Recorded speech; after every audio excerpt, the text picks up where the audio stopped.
What's up, guys? Mason the Rock Henderson here. This is Arrow Season 4, Episode 4, Beyond Redemption. This one's much better. I've been really upset so far this season, just as far as like the characters and decisions they're making, the interactions between characters. A lot of them have just felt very frustrating and unrealistic. Um, one of those, one of those frustrations were fixed in the last episode because I was really frustrated with Diggle and how immature he was being about, all of this stuff with Oliver. Um, as I said, it's one thing to be upset. I understand you're upset about it, but don't act like a little brat about it. I'm not going to talk to you, and I'm going to go home. And that was frustrating. But in the last episode, it finally did get fixed. He finally started talking to Oliver again. They're, friends again. Getting back to it. So, that was nice to see. And then this episode, we finally have Detective Lance's story kind of fixed. I was very frustrated with how he's treating Oliver. Actually, I was kind of frustrated with how last season went with him because he drew the most random line of dots between Oliver coming back as the Arrow. At first, he came back from the island, became the Arrow, the Hood at the time, and then drew that line all the way to what happened with Sarah. Like, oh, if you hadn't done that, then these freaks wouldn't have come out, then this wouldn't have happened, and then Sarah wouldn't have died. I'm like, really? You're gonna blame him for all of this? All of this was about to happen anyway. In fact, if it wasn't for him, what he was doing on the island, as we're finding out, there's a lot of stuff that would have gone wrong that he stopped from happening. You really think that if the Arrow hadn't come back, the vigilante stuff is one thing. Sarah would have still been part of the League of Assassins. Sarah still would have been killed by Malcolm Merlyn in an attempt to say. All of that still would have happened even if Oliver hadn't become the Arrow. So that whole line of logic that he draws is just like he sees that one point and just through coincidence draws the line all the way to Sarah's death. I'm like, this is frustrating to watch. So the beginning of this season, still acting that way towards Oliver, still, oh, you're back, are you? I'm surprised to see you here. I'm done talking to you. All that stuff. After what happened with Thea, after she, almost burned that guy alive, he instantly cut him off like, oh, so you're done riddling with arrows, now you're trying to burn him alive? And he's like, no, you don't understand. I don't want to hear it. And cut him off before he had a chance to explain himself. I'm just like, you're acting like an idiot. And the fact that he was working with Damien Dark made it all the worse. I'm like, seriously? You're still going to act like a freaking moron, despite the fact that you are working with the bad guy. And he knew he was the bad guy, too, because of what happened with the train in the first episode. I'm like, hypocrite.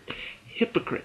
And sure enough, I honestly thought they were going to draw it out a lot longer, which would have been much more frustrating. This episode, Felicity's pulling up cameras, and Oliver sees Captain Lance talking to Damien Dark, and it just like goes and confronts him. The speech he gave in the apartment about stop using your daughters as a defense, and talking about how you used to, you're the reason I ran for mayor. I looked at you as somebody that, I wanted to prove to you that I could be the man that I could be. That whole speech was brilliant and hit dead on exactly all the emotions in that scene. It was so spot on the way it was handled, the way it was spoken. Really, really good scene. And then on top of that, the main mission in this episode revolves around this anti-vigilante task force that Lance brought in.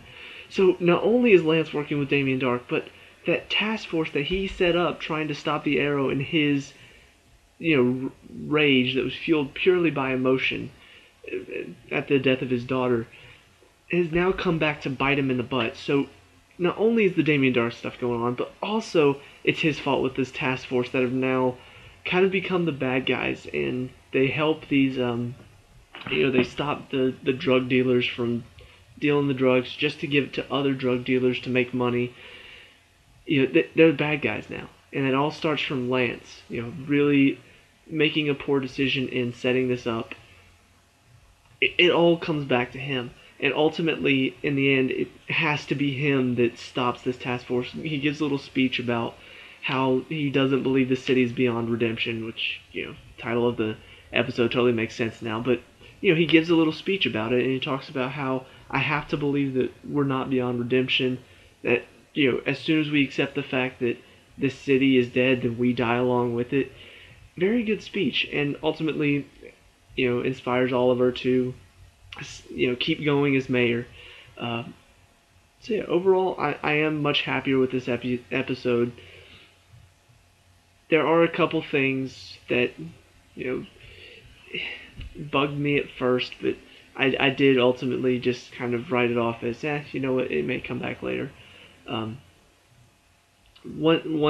guess the one thing that has stuck with me though, as far as frustration, is how Felicity is reacting to this whole, finding this, Ray Palmer apparently is sending her some sort of message or something through her phone, and she's like unwilling to read it, and just like, why?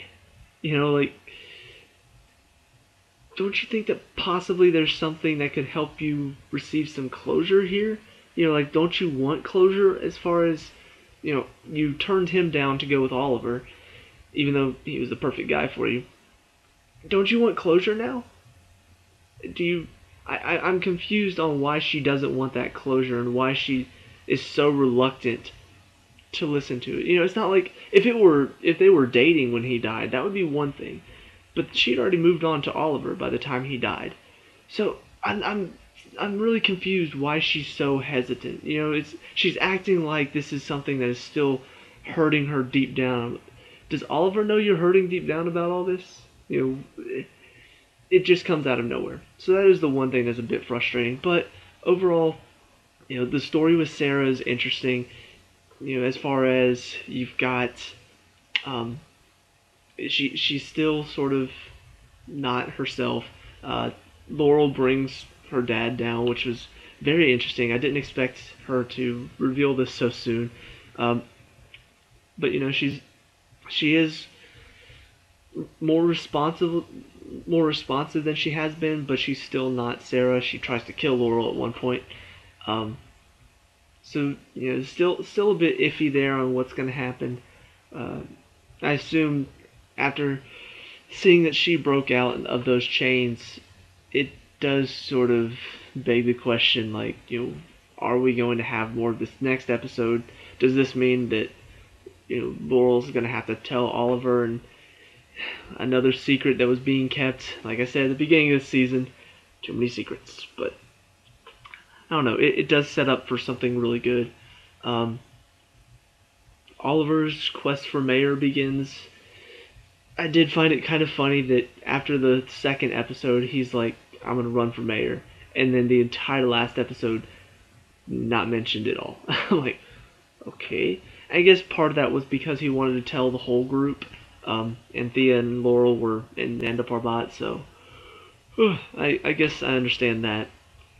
But, it was kind of funny that I was like, wait, that happened a whole episode ago, and now we're talking about it? So, but it does sort of bring a different element to the show, in that now, one of the things that was sort of fun about the first season was Oliver is this hood while still holding up the appearance of Oliver Queen, playboy, billionaire, the Batman Bruce Wayne type stuff.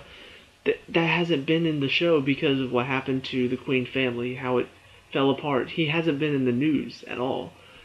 Now all of a sudden he's putting himself back into the spotlight, so we're going to have to deal with that again. We're going to have to deal with, now the guy running for mayor is also holding up a vigilante lifestyle on the side, so that's kind of funny. I don't know why I'm yawning. It's the middle of the day, and I don't know why I'm tired. It's weird. It only happens on Arrow reviews. Something about the show just brings out the yawn in me. Anyway, so yeah, we're gonna get that side of it. Couple of mysteries to bring into it. like I said with Sarah, she breaks out of the chains, so don't know where that's going. But also, it shows Lance delivering this box to Damien Dark. I don't know what's in the box. I'm curious to see what's in the box. I want to know what's in the box. Anyway, maybe it was, I don't know. Curious to see what it was. Anyway, so those are two mysteries they're setting up. I guess the other thing to talk about is the flashbacks, going back to the island. As I've said, so far, flashbacks are not as strong as they have been. In this one, he pretends that he kills the woman. I kind of figured that's what they were going to do, show him the dead body that's not actually dead, because we've seen that before. But then the guy finds his backpack that has the transmission to Argus or whoever, Amanda Waller and her little group. So yeah, now it feels like they're kind of setting up for conflict there. Now the question is this guy going to act like he doesn't know and wait until Oliver's in a vulnerable position, or is he going to confront him now and Oliver and him are going to fight? And I don't know. I'm curious to see if this guy is a smart person or if he is just stupid.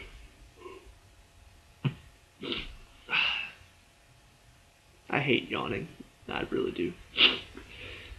So, yeah, there's a bit of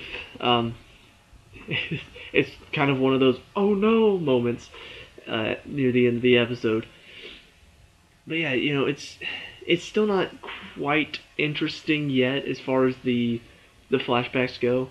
The story there still hasn't really gripped me. It's not the one thing that I'm remembering at the end of the episode, like the first 3 seasons were.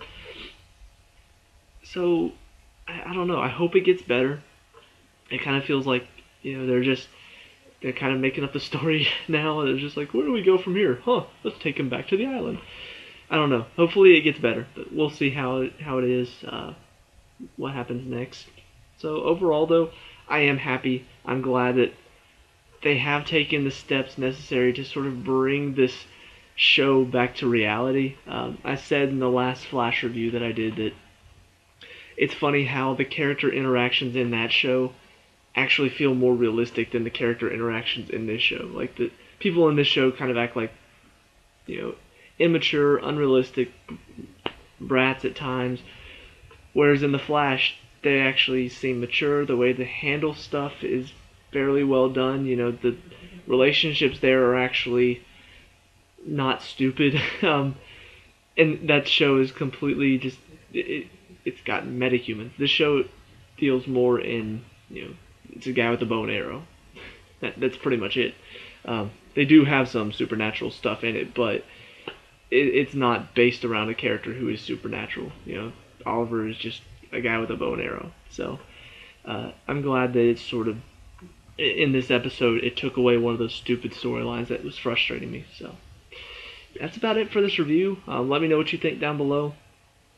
What did you think of this episode? What did you think of Captain Lance? Finally coming back to the side of rational thinking. I don't know. That's the best thing I could think to say for it. Leave a like and subscribe for more Arrow reviews, and I'll see you at the next episode. Peace out.